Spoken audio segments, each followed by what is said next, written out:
This episode of Tech News Weekly is brought to you by Braintree Payments. Mobile app development can be complex, but integrating your payments no longer has to be.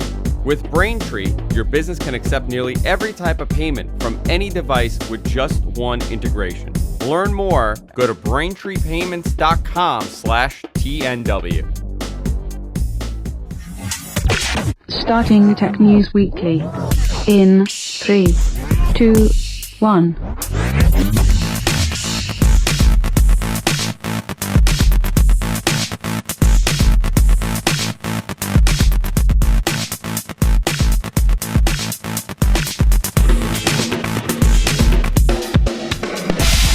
Hey, everybody, welcome to Tech News Weekly. I'm Andrew Zarin. Of course, I'm joined by John. Bob, how you doing, John? Hey, Andrew, how's it going? Going good. Going good. I don't know how the weather is where you are, but it is muggy here in New York. It is everybody's sneezing, everybody's coughing. It's like allergy season hit like a month later because of El Nino. Yeah, I feel it's like pretty nice here, though. I feel like it's everybody now. Allergy season is a big thing, but the weather's pretty nice. Yeah, it's not bad here either. I'm hanging in. You're gonna see me, blinking a little too much today because my eyes are killing me. But we'll get through it. We'll get through the day. There is a lot to talk about. But before I wanted to go into today's topic, I bought an Apple TV. I bought a new Apple TV. Oh yeah, the 4th gen. Is it the 4th gen? I guess it would be, right? Yeah, it's the 4th gen. Yeah, isn't that crazy that this thing's been out for so many years and it's only the 4th generation? Yeah, that's because Apple didn't really care about updating it for like 3-4 years. Yeah, so I got the latest one, and I bought a controller also, because the reason why I got it is not necessarily for the content. By the way, we're on there. Our show's on there. It works great. Good. There's so many apps on that platform now. Very different than it used to be. I mean, essentially, but if you're looking for media consumption, it's the big guys, right? You want the Hulus, you want Netflix.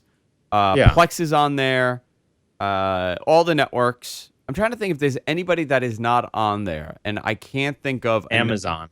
Amazon isn't, and Google isn't, obviously, for obvious reasons. But I have to tell you, which is why you can't find the Apple TV in the Amazon store. Yes, that is exactly why. But you know what is funny? It came from the same distribution place that that Amazon distributes from. It's the same facility that it comes from. It's so bizarre. It's like Amazon won't ship it, but Amazon is holding on to it. I don't know exactly how it's working out, but they're doing something weird there.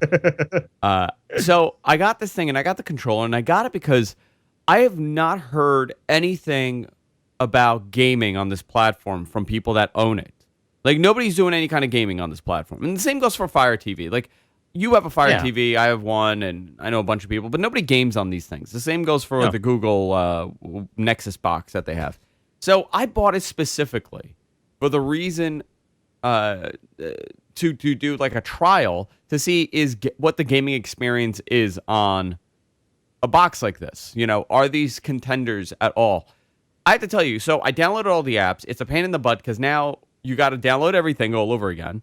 You got to put your password in for every single one. Then you got to put in that cable provider stuff for like the NBC and CBS app and all that stuff. So it literally took me like an hour to go through all of it. The cool thing about Apple is that because of Siri, once you put in, you talk to it, so you don't ever have to type on this thing. So you don't have to do like A and D, you don't have to do that. And it auto remembers. If you're syncing from an Apple device, it'll sync so if you have the app already, it'll sync the password and everything along with it, which is pretty cool. Oh, nice. So when you have to put in like your cable provider and stuff like that. So let's say it's a Viacom thing. Let's say you're doing CBS, MTV. Give me another Viacom station, whatever the other Viacom is, or NBC, right? NBC Universal. Once you put it into one NBC Universal app, it knows it on all the other ones. So you don't have to go and put it in for like, this channel, that channel. So that was a cool part. I had $30 that I got for Easter in the Easter egg hunt for, it was a iTunes gift card. So I was like, oh, okay. So I'll use these, cause I rarely buy something on iTunes. So I scanned them in and on my laptop, cause that's how easy it is. You literally hold the card up and it scans and puts it in. And I downloaded a bunch of games. The gaming experience is very good. right? Like it transitions really well to the big screen. The apps that I downloaded transition well. But it seems like the trend that they're stuck in right now when it comes to gaming on a platform like this is that they don't want to, like the basketball game, like the NBA 2K16, whatever the game is that they have. Yeah. That type of games don't look great. But if you're doing like a retro, it doesn't have the rendering power. It doesn't have the rendering power. So like that's essentially a waste. But if you're into like those 8-bit style scrolls, the side scroller type games or any of those iPad games where it's more like strategy, it looks unbelievable. I downloaded this soccer game. It's like 8-bit soccer. It's like 8-bit soccer HD, which is like a conundrum of words mushed together. I'll tell you, the gameplay is great on the controller. I have a Bluetooth controller that I bought. It feels great to play. I got the DuckTales game, which looks unbelievable. So the quality of gaming is not bad at all. It's just getting the developers. It all depends on what kind of game you're playing. That's one. I bought some like racer game, like car racing game. I was actually Rad Racer. I forgot which one it was. It could have been. And it looked great. Like it was actually, I was shocked how good the graphics look coming out. Road Rash. That was a good one back in the day. Is that the one with the trucks? No, this was. Well, I don't exactly remember it, but it's a motorcycle one where you used to hit each other. Yeah, the motorcycle. Yes. I think there is. Can you believe that there are redos of that game already? Road Rash, Road Redemption. Oh my God, They still make this game. That's amazing. Yeah, so I have to tell you, so far so good. I'm curious to see what my experience is going to be like. I'm curious to see what Jess thinks about this, about the Apple TV, because we got so used to having just the gaming part of it, or just overall. Just overall, like the controller and everything. Like I like that it has a volume control now on this thing, in which Amazon doesn't, Roku doesn't either. You can't control your TV's volume. It knows already once you connect it, how to control the volume, which is cool. So there's a lot going on with this box. I'm really hopeful for the platform and the development of apps. As far as content consumption goes, it has everything that you want. As far as gaming goes, I don't know. The games that I downloaded, I got like 5-6 games. They all seem pretty good. Yeah. So little review. I'll probably be playing around more with it as the weeks go. I only had like an hour, today to kind of when the baby was sleeping to kind of play around, and I wanted to talk about it today because we talk about this all the time, right? We talk about these set-top boxes and which one is the right one, and it kind of leads right into one of our stories here, and it's about Microsoft reportedly launching 2 Xbox TV style devices, which is interesting that they're launching 2 of them, John. Yeah. So one I thought device, that was a little weird too. It's a little weird. So one device will be a Chromecast style device, and it'll require an Xbox One to stream content to. So that first one, yeah, they're making it so that you have to have an existing Xbox One. See, I it's basically a Chromecast specifically for the Xbox One. So essentially, that means if I have an Xbox One in my living room, I could take this device and put it in my bedroom, or I could put it in the kids' room, and they will also have access to the Xbox One. For streaming games, yes. For streaming games. And to be honest, the latency will be probably stellar on that thing. Listen. It's for those people that want to do gaming in a room other than their Xbox One, which to me it doesn't make sense. You know where it does make sense? I'll tell you where. You play games and your kid plays games, or you got 2 kids and they play games, but sometimes they don't play them at the same time. So rather than, you could just have the set-top box in the living room, and then you could have the Xbox. Sounds spoiled to me. You know what? We are all a little spoiled here. The second one is the more interesting device, in my opinion. It's in line to be a competitor to an Amazon Fire TV or similar streaming device. While it too will have the ability to stream Xbox One games from the main console, it'll also allow you to install Universal apps and play basic games from the Microsoft Store, which is very interesting. So it's essentially an Apple TV, a Roku, a Fire That's Fire what TV. it sounds like, but you know, there's not a lot of information about this, and given the fact that they have these two devices, I don't know. It's just something about the details for these devices is not adding up for me, and it doesn't sound very interesting. Well, we'll find out in about a week and a half. And Like- I'll tell you what the selling point of this thing is, right? The Chromecast thing, I get it. You could have an Xbox in the living room, and then you could have the Xbox in your bedroom, and you could stream the games. That's cool. Fine. The other device would be interesting because of the exact discussion we were just having. I bought the Apple TV, and I want to play games on it, and I was testing out the games. Yes, they're basic games, and Apple really doesn't have too much of a gaming library on the Apple TV platform because it's still new, and they opened up, this idea of developing for, recently to developers for that TV. Microsoft, on the other hand, has a extremely large library of games available to play. They have a catalog of those Xbox arcade games. They have a catalog of old games.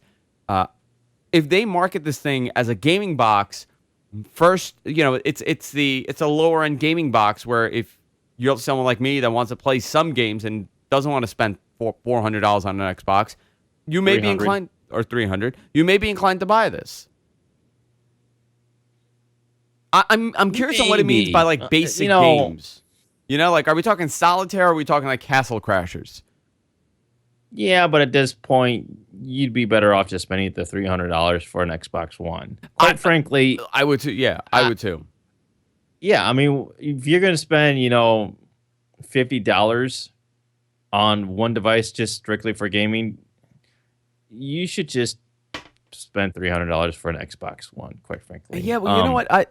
Here's what I don't like is that it sounds like they're trying to make these, or at least one of them, a TV set-top box.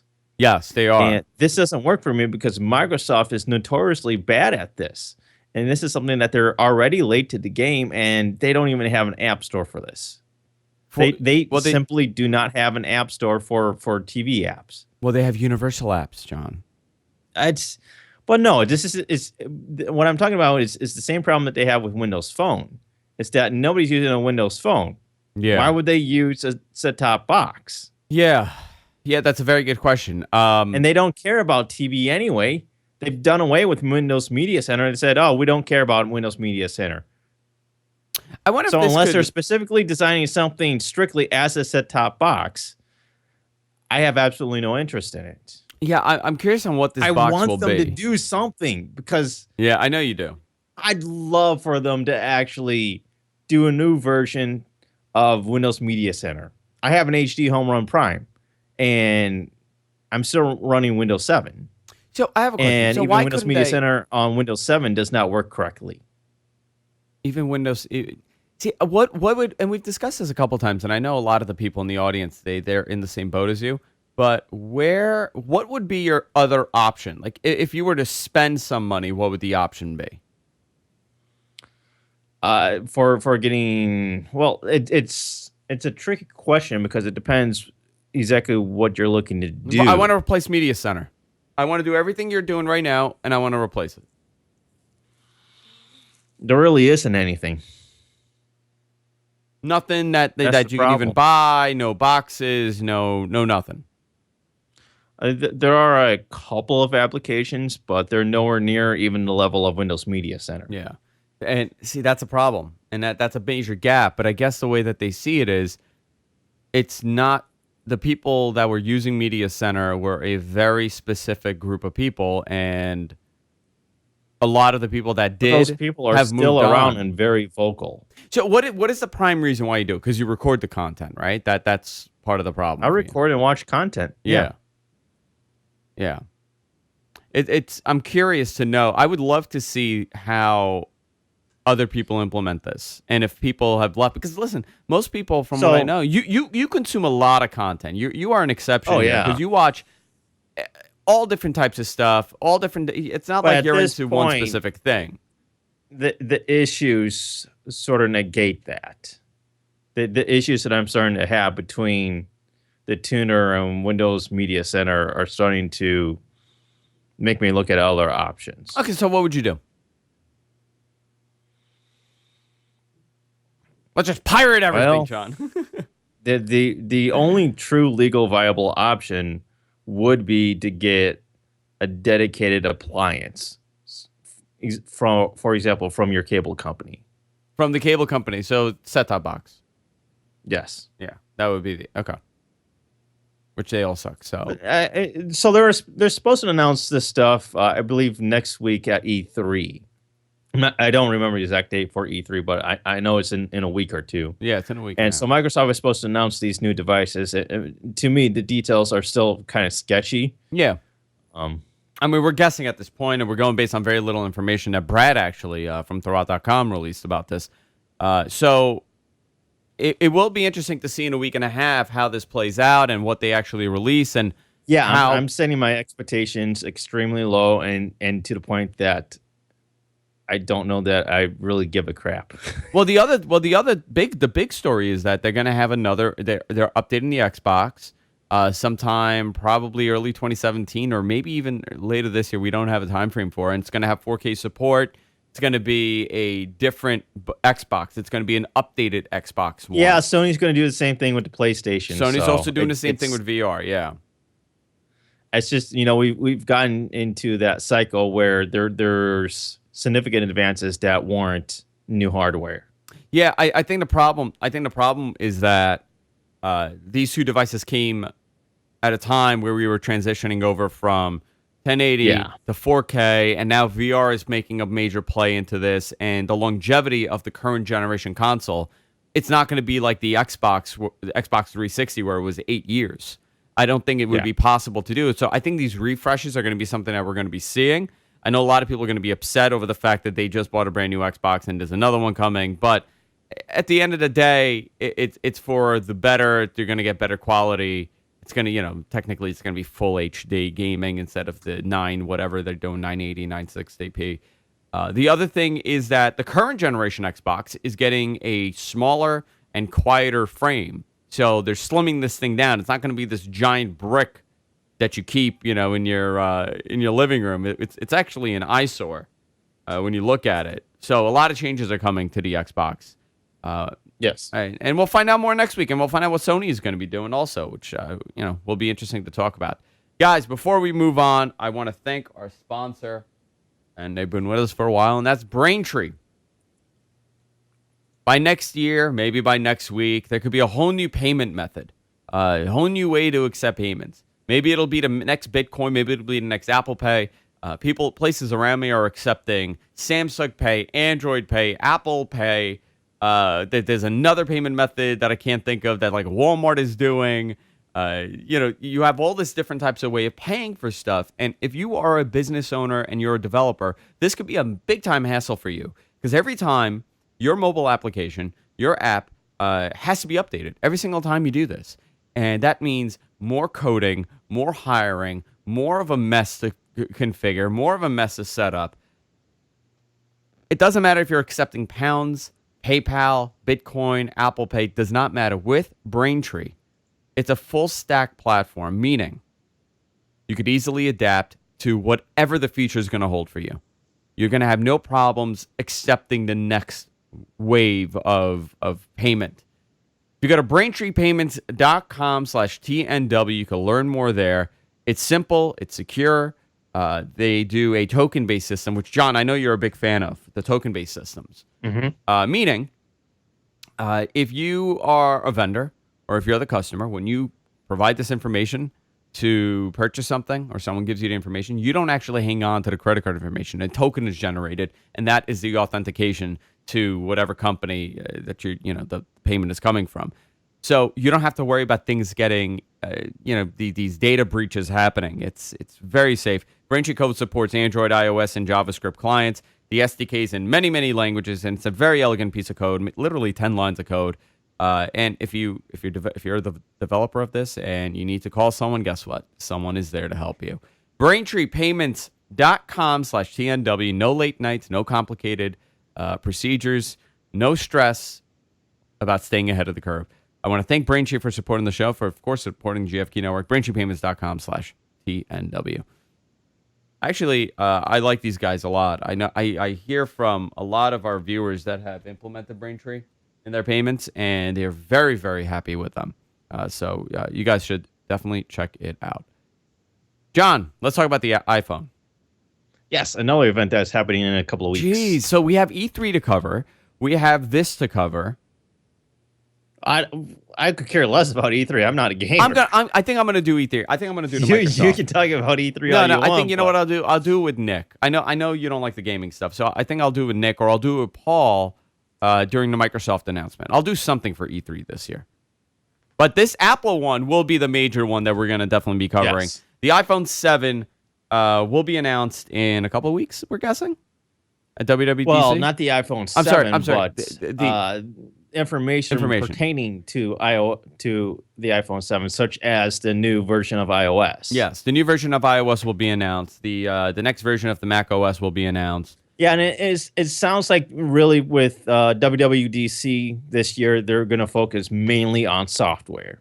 Yeah. So I've been reading as to what they would be changing, and I was talking to Paul about this, about the Mac platform. And, I've been using a Mac on a regular basis since 2009. It's been my laptop. So quite a few years, 7, 8 years. When I go from the Mac to Windows 10, I have to tell you, and I'm a Mac user, I feel like Windows 10 is a little bit more of a modern operating system in the sense that they really haven't done much on the Windows on the Mac side. This is their secondary thing. It's all about iOS. I would like to see more iOS integration. The fact that there are some rumors coming that maybe the feature for this operating system is that you can run iOS apps within the Mac. There's things like that need to be addressed on the Mac side. I highly doubt we're going to get that this time around, but you're right. It's going to be major software sided at this event. Is there anything you're looking forward to, John, at WWDC? And then I want to talk about the rumors that are coming. Not really. There's nothing that's sticking out to you. No. Well, I'll tell you.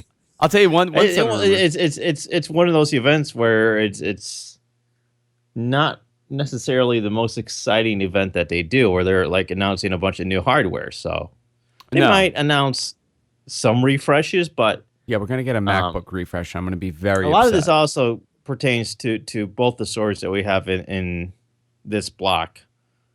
But one of the reports is saying that the iPhone 7, the next series of the iPhone, is finally going to drop the 16 gigabyte base model, which is something that both you and I and several other people have been screaming about for the last 2 or 3 years. Now, why does Apple still have an iPhone starting at 16 gigabytes when clearly with the beginning of iOS 9, it was extremely difficult, if not impossible, to upgrade your iPhone to the new iOS version because there's not enough space on a 16 gigabyte iPhone. How about an iPad, right? Like, does it make sense at all for the iPad considering the apps are much larger? It's actually it's a useless model. And I know people are going to say, well, I use a 16 gig and I'm perfectly fine. There are exceptions, but almost everybody that I know that has a 16 gig model, this thing is packed. Yeah, and recently it doesn't make sense because with iOS 6s and or not iOS 6s, but iPhone 6s and iPhone 6, they actually dropped the 32 gigabyte model. They did, and so it goes you 64. went from 16 to 64. Yeah. Those were your two starting models, 16 gigabytes or 64 gigabytes.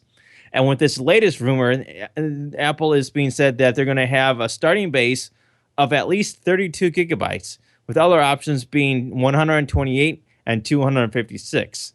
So this later rumor is saying that they're finally going to drop 16 gigabytes in favor of 32 gigabytes. Yeah. Yet they're dropping the 64 gigabyte model now.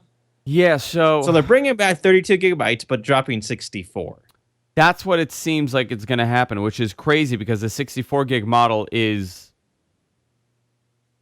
So, but I mean, if they're replacing the 64 with a 128, right? Mm-hmm. then I'm fine with that. You know what I mean? Like if there's no price change, I'm okay with that.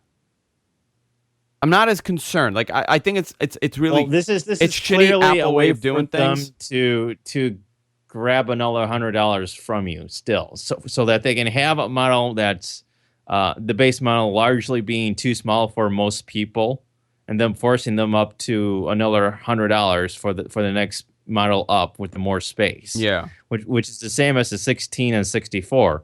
They just want that gap there where they have, the base model being just a little too small, and then nothing in between. Nothing in between, so you have two to jump. models that would necessarily fit right.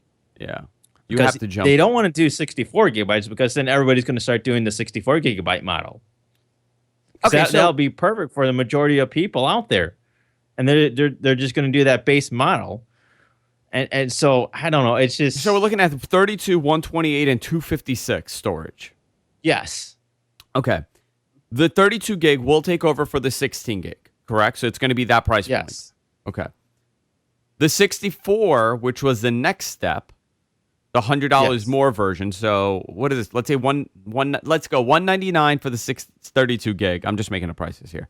$299 for the it would have been for the 64 gig, but instead it's the 128 gig. If they happen to do that, or they're gonna jump another $50 and make it $150 more. You know what I mean? It would not surprise me if Apple did that, because they're very weird with their pricing structures and whatnot these days. I would be very disappointed. If they're just replacing the 64 gig with a 128 and they're replacing the 16 with a 32, I get it. Listen, it makes no sense to me. It still makes no sense to me. They could have kept the 32 and the 64 and that, but whatever. That's Apple does their weird crap. That just seems strange after they dropped 32 gigabytes for the past couple models. Yeah. That's all I'm saying is that they stopped offering 32 gigabyte models, and it just seems weird to me that they would have. Why didn't they just start these past two models at 32 gigabytes and then drop 64 gigabytes in favor of 128? Yeah, in favor of 128. Yeah, I don't know. I don't know what to tell you. It's a bizarre way that they do this. The bigger the screen, the more, and the bigger the better the camera, the larger the apps are going. I have to tell you, on the iPad, Microsoft Word is like 700 megs. Think about that, right? Text messages. Most people don't delete their text messages.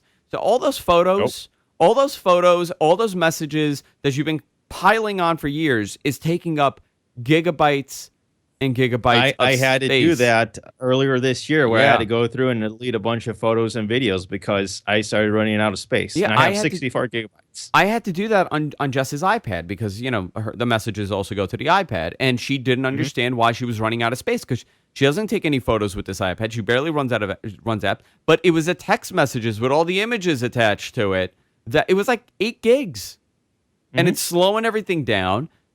Because you're running out of storage and the thing's working harder. It's the 16 gigs are essentially useless, guys. I'm not saying if you never intend on installing applications on this thing and you're just gonna have it there for when every now and then usage, fine, go with a 16 gig and you'll be okay. But if you're actually going to do anything on these devices, you should get the one model higher. I have a 16 gig MacBook Air. iPad Air, and I have to tell you, I have to delete and install apps on a regular basis. Not fun. Yeah, not fun. So there was another interesting story that came out this past week from a Japanese newspaper. I'm not exactly sure how to pronounce the newspaper name. It's Nikkei or Nikkei. I think it's Nikkei. I'm sure I'm getting that wrong, and I apologize. But they're claiming that Apple is going to move away from a 2-year refresh cycle with the iPhone to a 3-year cycle. Okay. They say that Apple will likely take 3 years between full model changes of its iPhone devices, a year longer than its current devices. In a typical 2-year term, fall 2016 would see a major upgrade, but changes on the model to be launched this fall will be minor, such as improved camera quality. Okay. The paper also says that this change is driven by 2 factors. The move is largely due to smartphone functions having little room left for major enhancements, and a slowing market is another factor. So this doesn't really surprise me. This is something that we've seen rumors of for a while now with the iPhone 7 not being a major refresh. Because as it stands now, the iPhone 7 is not going to see a major refresh like we've seen in the past between, the iPhone 5S and the iPhone 6. So, I mean, the we've always been on this 18 to 24 month cycle for these phones where like the iPhone 5 comes out and the iPhone 5S is the successor to that, and it's the same large design that you've seen in the iPhone 5, but with enhancements and refinements. Yeah. Whereas now what you're going to see is that it's going to take 3 years now before you see those major hardware changes between devices. And I don't blame them because you might have, the iPhone 6, or let's say the iPhone 7, the iPhone 7S, and then the iPhone 7 something else. So you're going to have 3 generations now of a particular model before Listen, going I to don't the blame next them. major refresh. I don't blame them, and this is something that we've spoken about. We as consumers and people, tech pundits and people that are really into this, we got spoiled for the last couple of years. And I talk about 2011, for example, is a great example of a lot of innovation, a lot of changes aggressively happening in the hardware space for computing. We went from having a netbook to these ultra slim laptops to all these, to the iPad 2. And I still think the iPad 2 was the biggest leap for this technology. Between the iPad 2 and the iPhone and all these changes that were happening, we kind of got spoiled into thinking, oh my God, what's next year? What's next year? What's next year? At some point, it's going to slow down. There's only even so with the much addition thinner. of the fingerprint scanner, that was a huge deal. By the way, you know what? I thought that was not a big deal, but until I started using it on my Samsung here, because remember, I don't come from the iPhone world. I think this fingerprint thing is great. It's really a major thing, and right now mine isn't working because I cracked the screen, so it's working a little funky, and I have to get it replaced. But I think that was a major, that's a major step up. But how much thinner and faster can they make this thing every single year? Well, that's I the would thing. rather They stick don't need to to make form factor. anything thinner. No, stick to the form They factor. keep talking about making the iPhone 7 thinner by removing the 1.88 millimeter, the 1/8 inch jack for your headphones. Yeah. Just to make it thinner. I'm like, do you really need to make it thinner? It's one thing to remove that jack for something else, but to remove it for the sake of making the phone thinner when you don't need to make it thinner. You don't need to make it. It's fine, but I get it. That's just how it goes: thinner, faster, lighter, quicker. But you know what I would like them to work on? It's the whole thing of making phones smaller. Yeah, but you remember how the Zoolander phone. phone. In time, the it was Zoolander how phone. small can you make the phone? And you had the Motorola Razr. Yeah, how about the Zoolander phone? Remember the little? No, there was a smaller one than that. It was a Motorola. And now here we are. I had it. Most people want a 5-inch, 5.5-inch device, and it's the exact opposite. I'm trying to find this phone. The here it is. I found it actually. The V8088. If you guys want to look up this tiny phone, I still have mine here somewhere. This phone was tiny. If you can find it. And it came out in June of 2000. Okay. God, I wish I pulled it up on this other machine. This phone was like this big, and I lost it the first day of school. I paid like $450. It was literally like a Zoolander phone. It was the funniest thing. First day of school, I go to school and I got this thing on a clip, and it just fell. And who knows? Some guy took it and probably sold it. They're gonna start calling the iPhone 7 the iPhone Razr. But you know what it is though? You know what I would love them to work on? And I would and as someone within the industry, I would love them to say, you know what? 3 years, we're going to stick to this form factor, but every year we're going to get a 10% battery life improvements. A little bit here, a little bit there. That's something that I would die to have, because the number one challenge for me is not taking a good photo with this. It's not being quick enough and multitasking and the performance of my phone and playing games. It's, will I get through the day on this battery? Yes, that's what they need to focus on. Not that's where we're really lacking advancement is in the longevity of a freaking battery. Listen, putting a bigger Seriously, battery. we can blow through a battery in half a day. Look at the market for these these power cells, the juice packs, Yeah, and all that humongous. stuff. That's a huge market. Almost anybody that has a cell phone that they use regularly has one of these. Yeah, I went to the baseball game with Nick. I'm going to tell you right now. It was Nick, it was Bob that took us to the game, my brother, and Bob, one of Bob's friends. Every single one of us had a charging pack with us. Every single one of us. Yeah. So we're buying these beautiful phones, these elegant phones, and then what are we doing? We're connecting this thing and walking around like this. Yeah. You know what I mean? Like, it's crazy to think about it, but we have to, because these phones just do not last the day. They don't last the day if you're using it actively. Yeah, part of that is because the screens are so big and we do so much on them. But at the same time, it's like you would think 2016. There's a lot of things I think by 2016 we should have already had by now. Guys, like you'd think by now there'd be a better way to brush your teeth other than toothpaste and floss picks. What do you want? Some sort of magic 2016. Some sort of magic gel you put on once a week? Still using the same thing 100 years later. You know what, John? Sometimes you say something and I don't agree with you, and other times you say something and it is so brilliant. Why in 2016, why are we brushing our teeth? Why can't we just have like one gel? We put it on once a week and it's working. It's these positive microbes that are eating at the bad bacteria, and your teeth are super clean all the time. Yeah. I agree with you 100%. That's a great thought. You know what? Forget about the smart car, Apple. Forget about batteries. Redo the toothbrush. Just reinvent brushing your teeth. You know what I mean? So there was another story here I wanted to go into. MySpace got hacked. Did you get that letter from them? I did. I got an email, I believe, yesterday or the day before, saying that my account might have been compromised and that I should log in and change my password. I would have if I knew that I had a MySpace account. I have no idea what email address it would be associated to.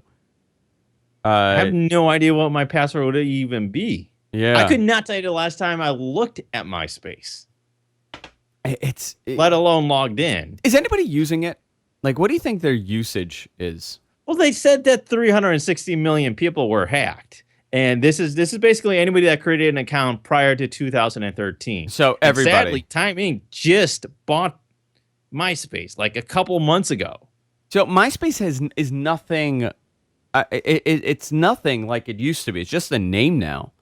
But I'm at MySpace.com. Yeah. I'm at MySpace.com right now, and there's no similarity between the old platform and what it is today. I mean, they don't have a place for your top 8 friends anymore? No, you don't have like a special gifified. Dang.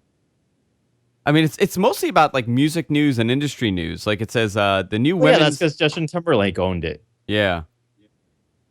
Which is interesting. But no, it's like, MySpace got hacked. Does anybody care? Nope. No. Nope. But if you do have a MySpace how many account, people even know what MySpace is? You know what's funny? I would love to ask like a 20-year-old, right? Like a 18, 19, 20-year-old about MySpace and what they think of MySpace, because they would have been way too young for MySpace. Yeah, it's one of those videos like Kids Reacts or whatever. An 18-year-old. So when did MySpace? Kids react to Yahoo and MySpace. 10 years ago. So 2006. So MySpace came out in 2003, 4. Yeah. So yeah, it would have been probably around there. It's interesting. This is big news actually for me because I'm big on Twitter. At Andrew Zarian. I tweet all day long with all my accounts, and I just tweet to myself. I just make fake accounts, and I just tell myself I'm pretty and I'm handsome.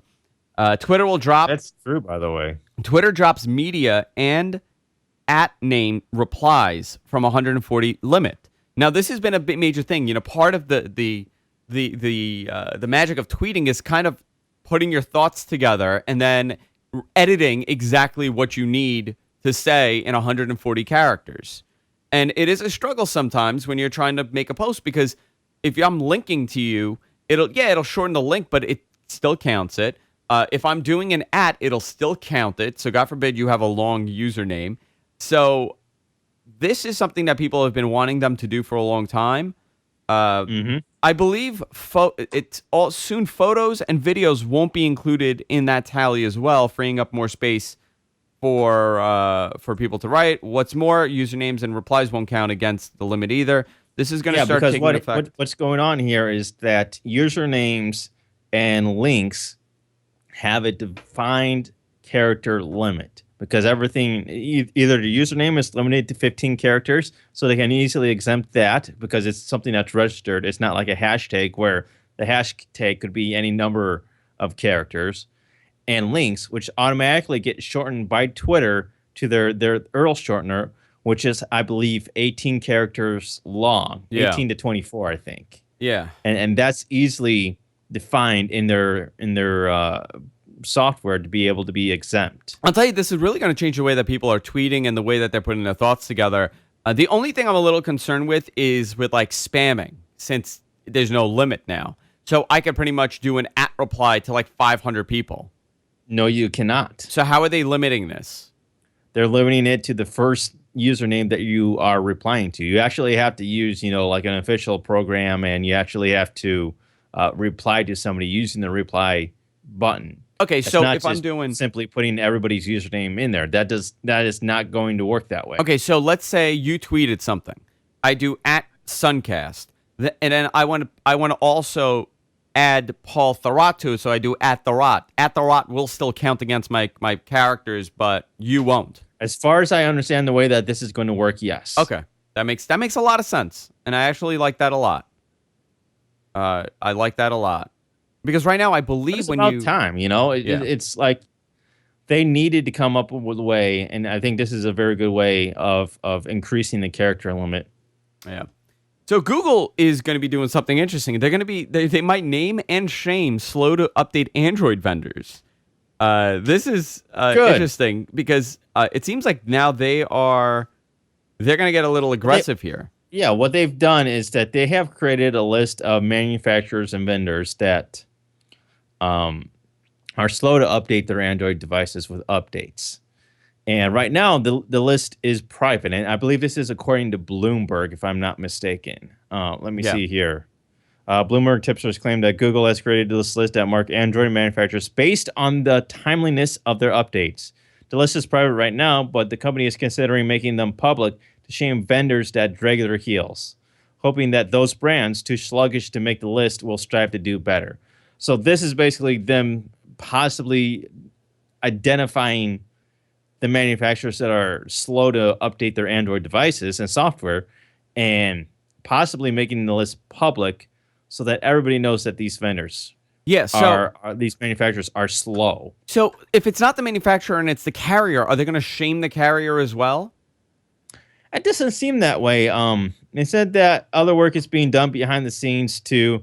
Google has been asking carriers to shorten their notoriously long update testing cycles. Sprint has confirmed it, and Verizon reportedly has too. And they're pressing carriers to skip tests entirely for security updates, which to me makes a lot of sense. If it's a security update is normally something that's very specific. It's changing something very minute that shouldn't affect things terribly network-wide. Yeah. And in reality, security updates should be automatic. So on I'll any tell you something. carrier. On the Samsung side, they have pushed security updates within the Samsung Galaxy Store. So they're able to kind of bypass the carrier in that sense. But like Samsung put out a major bug fix, for example.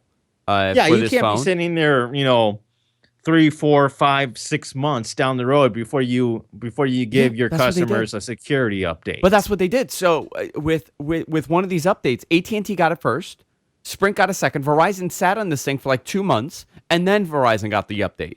So it's really, really wonky how this works, and I'm hoping that some of these characters, some of these vendors are able to kind of push and say, listen, guys, to the carrier, let us push this out. Let us do the bug fixes. Let us be responsible for this, rather than you guys having to do the testing. I don't know. I don't know how they'll do it, because this has been a uphill battle for Android users for many, many years. This is why people are making their own ROMs and why they're updating on their own and doing all this crazy stuff. You don't see it on the Apple side at all. You have jailbreaking, but How often is someone jailbreaking it's at this point? not nearly as big of a community as you find with Android. Yeah. Do you one more story? You want to go into this? Yeah. So Facebook is going to be introducing a new AI that understands everything you post. Its latest artificial intelligence system is known as Deep Text, and it has some pretty serious implications as far as privacy goes. The social network is interested in implementing a system that can help analyze thousands of posts per second across 20 different languages, all with near human accuracy. Wow. So what does this mean for you as a Facebook user? Soon the company will be able to identify what you're saying in posts, messages, and other content available via your profile and other pages to better offer suggestions and other helpful options. For example, if you were to post a status update about needing a ride or converse with a friend about when you might need to be picked up, Facebook might suggest you hit up Uber or Lyft services via their messenger transportation integration. Interesting. Very, very interesting. Yeah. I don't see. Yes, I understand the privacy implications of this, but in reality, Google's already doing this. Google already looks through your email to offer suggestions. Most advertising on the internet already looks at the page that you're looking at and tries to offer you advertisements based on what you're looking at or what you have looked at previously on the internet. So in some ways, I see this pretty much as the same as what we have now with Google and advertising companies. Yeah. Yeah. It sucks. It sucks that they're going to be able to, that they basically know everything that you're saying on the internet. Dude, I'm going to tell you something, okay? I'm going to ask you the question, and I didn't talk to you about it on the air, but before we wrap up, you just reminded me. Is Facebook listening to our conversations? They could be. But this has been a thing where people have reported that they have conversations and there's ad placements for that conversation. I understand when you're typing. I understand when you're within search and type, and the joke is, you see an ad for something, and then they write, how come Facebook is putting this out for me? And the reply is because you're searching for it. I get that whole thing, but I'm going to give you two crazy scenarios where I am 100% convinced that Facebook is listening to everyday conversations and figuring out ads based on that. Mm-hmm. I was having a conversation with Spencer about dieting, and he mentioned bone broth, okay, as something to do detox with. Bone broth. Now, was he looking this up, or were you looking it up on the internet at all? No, neither one of us looked it up. This is basically just you guys on Skype or on the phone talking. Yeah. So it is just us at the bar having a discussion. Nobody is looking this up. We're talking about bone broth and detoxing and this and that.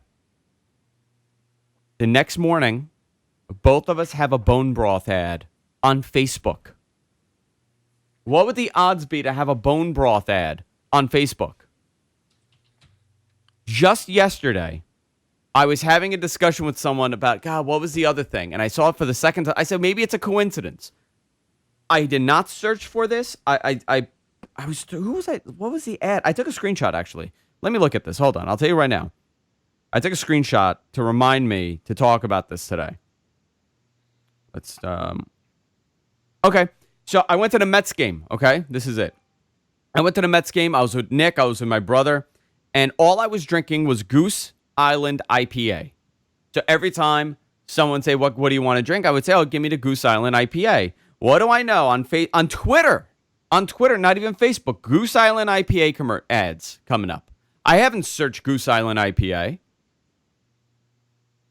Why would I search for Goose Island? I literally mentioned it for the first time ever. And that is the ad that pops up the next day. So they are targeting ads based on what you're saying. Yeah, well, this is also a concern with like anything that Google does with their Google voice searching. Like I think there was some stuff in Facebook and also some stuff with Google where they have this ability to listen to your voice. Yeah. But I guess in the program it's set up to either, listen all the time or listen only when you access certain features. Like I think this was a concern with Facebook, especially with the new Messenger, and that they had this new feature where you could just talk to Facebook Messenger and it would listen to you, but it was only in certain areas, such as if you were going to make a status post, and that people were concerned that this thing is on all the time, and Facebook was saying that no, it's not all the time. It's only if you're going to make a Facebook post, but there's people that dispute that. Yeah, I don't know. Listen, it could just be that I had Facebook open, and when the app is open, it's listening. I mean, that's also a possibility. Right now I have Twitter open, so is Twitter listening to me when I'm having a conversation? I probably was tweeting.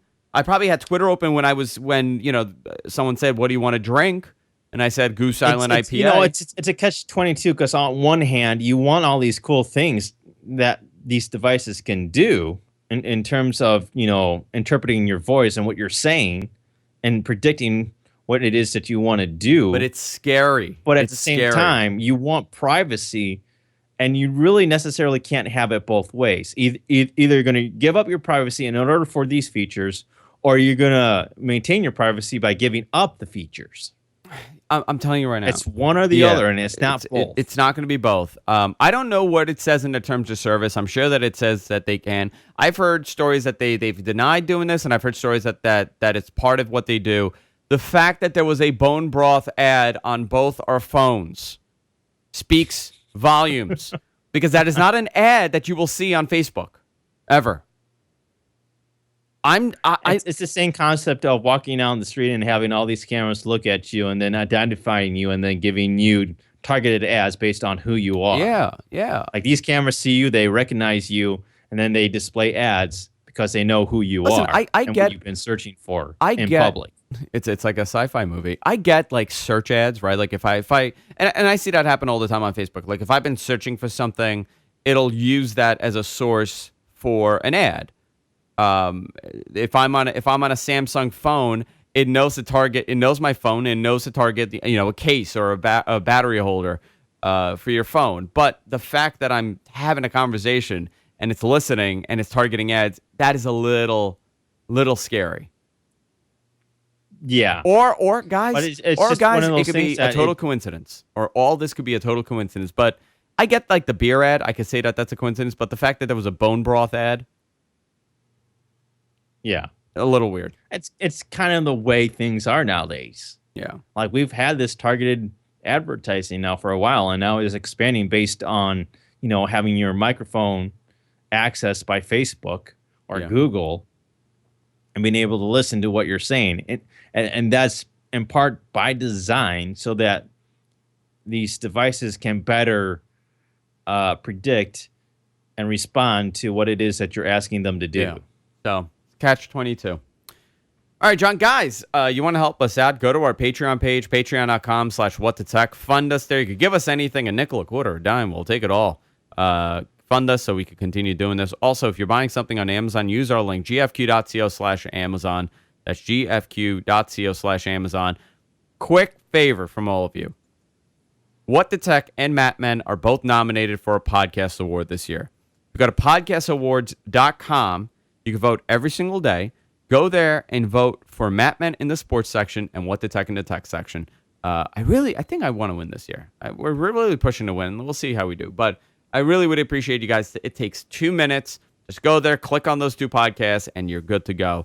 I believe they send an email confirmation. Make sure that you're a real person. Click on that email confirmation and help us win. So it'll be great. You can follow John on Twitter @Suncast. You can follow me @AndrewZarian. And that's it for this week, guys. Take care.